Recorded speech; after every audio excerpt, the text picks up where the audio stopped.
Paano nga ba mapasatisfy ang isang lalaki pagdating sa inyong war games? Alam naman natin na kapag as a guy ay kailangan good provider talaga ito sa kanyang partner para maibigay niya ang sapat na pangangailangan nito. Pero ang ibang mga babae, naisip ba nila na meron ding pangangailangan ang mga lalaki na gustong maramdaman rin nila sana? Lingid naman sa ating kaalaman na ang mga lalaki ay hayok na hayok talaga. Talagang magaling pagdating dyan. Talaga namang masasabi mo na gagawin niya talaga lahat-lahat para lang mapasaya at maibigay ang kaginhawaan ni Inday. You know what I mean? Hindi ito makesong usapan. Ito ay usapan na gusto ring maramdaman ng mga kalalakihan na sana gawin rin sa kanila. Kaya naman Inday, kung nakikinig ka ngayon, nako, kung meron ka ng kapareha sa buhay para ito sa iyo, hindi ko na patatagalin pa. Pinakauna, bumaba ka sa kanya ng dahan-dahan. Itong tandaan mo, kung gaano ka gusto ni Dudong ang nilagang mani mo, ganon din ang nararamdaman niya. Kung nakakaramdam ka man ng sobrang happiness, ganon din siya. Kung ano ang nararamdaman mo, nararamdaman niya rin yan kapag gawin mo rin sa kanya yan. Kapag nakarating ka na sa paroroonan, tagalan mo, isagad mo, paglaruan mo ng mabuti. Siguraduhin mo lang na malinis ang iyong mga kamay. Siguraduhin mo lang na nagsabon ka, hinugasan mo yan para malayo sa bakterya. Dapat Inday, huwag kang magmadali dahil ayaw ni Dudong yan. Dapat marunong kang maglaro. Mas maganda aabutan ka ng 5 minuto. Nako, sigurado ako pagkatapos niyan, papalakpakan ka ni Dudong. At pasasalamatan ka pa niya. Pangalawa, subukan mong mag-roleplay. Kung ang lalaki na lang palagi ang nag-i-initiate, nako Inday, paminsan-minsan, subukan mo rin na ikaw ang magyaya dito. Alam mo, sa totoo lang Inday, may mga lalaki talaga, may iilan na napapagod na. Hindi napapagod sa ibang tao, kung hindi napapagod na siya na lamang ang gumagawa ng first move, siya na lamang nag-i-initiate palagi. Parang araw-araw niya nang ginagawa iyon. Parang nakakasawa na rin, di ba? Kaya naman, bakit hindi mo subukan? Wala namang may mawawala sa'yo. Mas maganda Inday na huwag mong gawin sa silid tulugan. Mas maganda, subukan nyo rin sa ibang parte ng inyong bahay. Halimbawa, nanonood kayo ng TV, kunwari, o diba? Pero siguraduhin mo lamang na wala ang inyong mga junakis. Maganda sa sala, maganda rin sa banyo, maganda rin sa kitchen. Pero alam mo ba kung saan ang mas malupit? Gawin sa mesa. O ano, game ka na ba? Game na! O diba? Panalo! Nako Inday, huwag na huwag kang mahihiya na ikaw ang unang mag-initiate. Ikaw ang gumawa ng first move. Dahil sa totoo lang, gustong gusto yan ng iyong kapareha. Ito Inday, makinig ka. Maligo at hugasan yan. Sa totoo lang, may mga lalaki talagang nawawalan ng gana kahit na gustong gusto pa nila sa mga oras na iyan. Kapag talagang madidisappoint sila kapag yung kapareha nila hindi man lang makuhang magkawkaw bago, di ba, sa kapahingahan. Tapos hindi man lang makuhang maglinis sa sarili niya.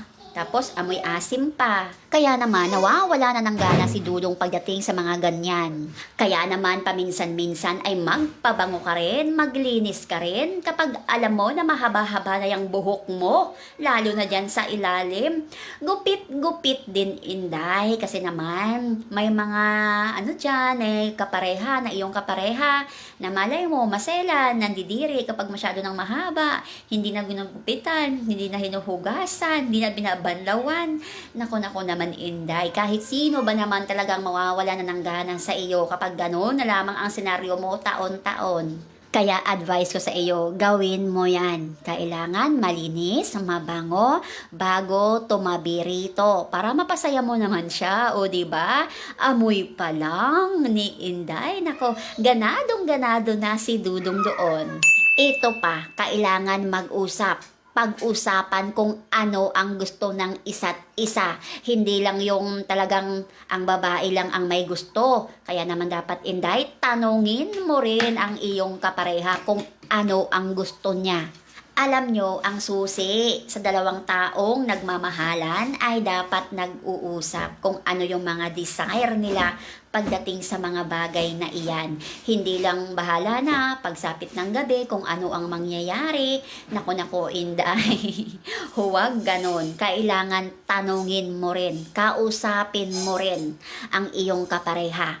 Huwag kang mahihiya kung tanungin mo siya kung ano ang desire niya, anong gusto niyang mga techniques na mga bago, para naman mapaligaya mo siya, maibigay mo yung sapat na pangangailangan niya, yung happiness ba, ganon.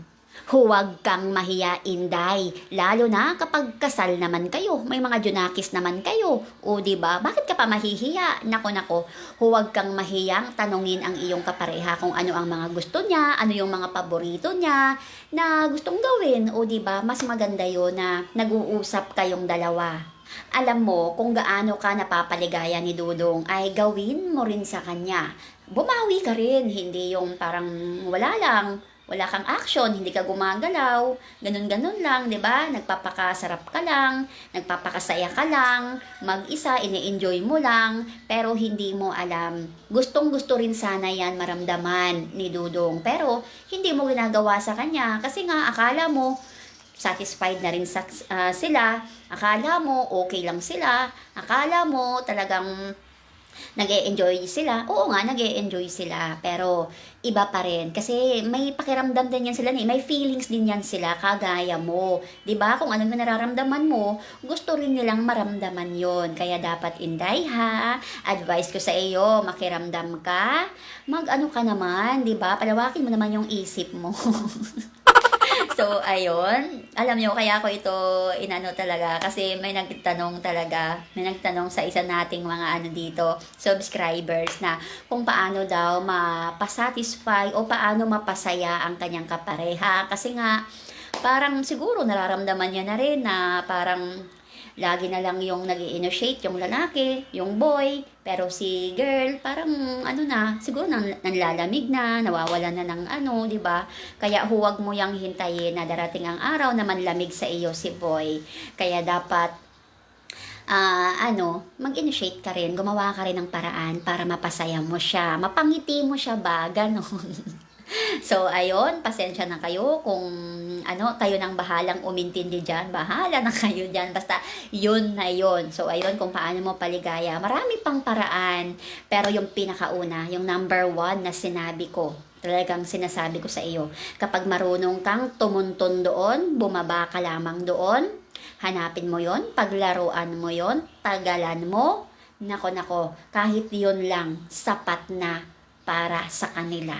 Ayon sa pag-aaral ay 1 to 10% ay 7% ang mga babaeng tamad pagdating sa mga ganyan. 'Di ba? Aminin mo, Inday, tamad ka kung minsan gusto mo ikaw na lang palaging pinagbibigyan. May ganun talaga eh. Syempre, intindihin niyo na din mga lalaki kasi nga, syempre ang mga babae maraming ginagawa, lalo na sa gawaing bahay, paano i-budget ang pera, pangbayad ng kuryente, tubig, at kung ano-ano pang mga bills, o 'di ba? Tapos pasaway pa si Dudong, pag uwi, nakainom pa, ganon. Tapos hindi pa binibigay yung buong sahod o stress sa trabaho, ganun, maraming mga dahilan. So, dapat intindihin rin. Pero dapat inday, hindi ganun palagi, hindi habang buhay palagi ganun. Dapat bigyan mo rin ng kulay ang inyong pagsasama. You know what I mean. So, ayun lamang. At syempre, ganun pa man, always honor your wife, love your wife, respect your wife. Lagi kong sinasabi yan dito, no matter what happen. So, ayun, syempre ganun din sa mga girls, kailangan din natin irespeto ang ating kinakasama, 'di ba? Ganun lang yun, give and take. So, ayun, pag-uunawa lang. Yan talaga ang pinaka number one talaga, ay susi ng pagmamahalan para tumagal, respeto. At syempre, si Lord kailangan sa gitna ng marriage, ganun. Kahit hindi lang sa marriage, sa lahat ng merong relasyon, kahit hindi pa kasal or whatsoever, ganun. So, ayun lamang, maraming salamat. Please, i-subscribe mo naman yan kung hindi ka pa nakapag-subscribe at i-click mo na rin ang bell para ma-notify ka sa aking mga bagong video. Maraming salamat. Bye!